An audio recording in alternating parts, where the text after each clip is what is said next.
እናቶች የሚያለቅሱበት የወላጆች ልጅ አልባ መሆን ሊቆም ይገባል ሲሉ ኮሚሽነር ገለጹ። ወንድም ወንድሙን ለምን ይገድላል? ለምን ያሳድዳል? ብለን የምንጠይቅበት መድረክ ነው። ኮሚሽነር አምባዬ የኢትዮጵያ ሀገራዊ ምክክር ኮሚሽን በአማራ ክልል አጀንዳ የማሰባሰብ የምክክር ምዕራፍ በባህር ዳር ዩኒቨርሲቲ ስታዲየም ዛሬ በይፋ መጀመሩን አስታውቀዋል። በዚህም የኮሚሽኑ ኮሚሽነሮች፣ የሃይማኖት አባቶች፣ የሀገር ሽማግሌዎች፣ ተሳታፊ የባህል ማዕከል፣ የክልሉ ማርሽ ባንድ የተገኙ ሲሆን መርሃ ግብሩም የሃይማኖት አባቶች ባደረጉት ጸሎት ተጀምሯል።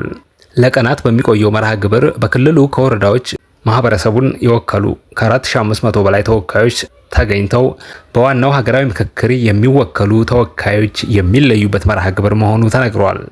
የኮሚሽኑ ኮሚሽነር መላኩ ወልደ ማርያም ኢትዮጵያ በመደማማት ያተረፈችው ነገር የለም፣ የጦርነት አዙሪት እርስ በእርስ ለማስቆም ያስችላል በሚል ምክክሩ ተጀምሯል ብለዋል። እርስ በእርስ መጨራረስን በቃ ልንል ይገባል። እናቶች የሚያለቅሱበት የወላጆች ልጅ አልባ መሆን ሊቆም ይገባል ያሉት ኮሚሽነሩ ለምንድን ነው የምንገዳደለው ሲሉ ጠይቀዋል።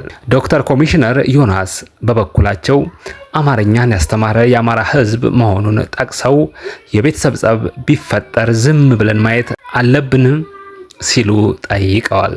አድዋን የመጀመሪያ አባይ ግድብን ሁለተኛ ድል ጠቅሰው ሀገራዊ ምክክሩን ሶስተኛው አድዋ ሲሉ የጠሩት ዮናስ ምክክሩ ህዝብን ከህዝብ ለማግባባት በተከፉ ቁጥር ትጥቅ አንግበው ጫካ የሚወጡ አካላት በመወያየት እንዲያምኑ ለማድረግ ያለመ መሆኑን አስረድተዋል። ምክትል ዋና ኮሚሽነር ወይዘሮ ሂሩት ገብረስላሴ ያለፉት ዘመናት አልፈው ተርፈው በትጥቅ ትግል ተይዘዋል ብለው የትጥቅ ትግል ጊዜያዊ እንደሆነ እንጂ ዘላቂ መፍትሄና ሰላም እንደማያመጣ አስገንዝበዋል። ኮሚሽነር አምባዬ ወንድም ወንድሙን ለምን ይገድላል? ለምን ያሳድዳል? ብለን የምንጠይቅበት መድረክ ነው።